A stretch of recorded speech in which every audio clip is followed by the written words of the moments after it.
Let's get acquainted with the instrument by learning some basic terminology. At the top, we have the scroll, and in the scroll are the peg tuners. Underneath that is the neck, which is attached to the body.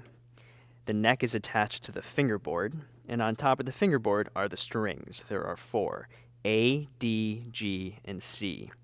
And the strings lay on top of the bridge, which is a wooden piece that holds the strings up over the fingerboard, and it's held only up by the tension of the strings coming down on it.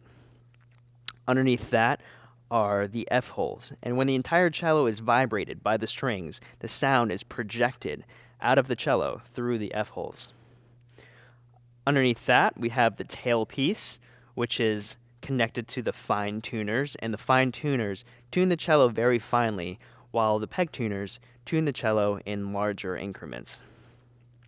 At the very bottom, we have the end pin with the spike, and the end pin holds the cello up at the appropriate height for your body while you're able to cradle it between your legs.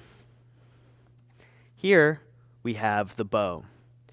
On the bow is horsehair, and the bow is used to draw across the strings to create the sound that the cello makes. This is a full-size cello. However, they come in a variety of sizes, starting from 8th size, ranging all the way to full size. If you call up your local music shop and you want to rent one or buy one, they will be able to fit you to the proper size and give you all of the tools you need to get started.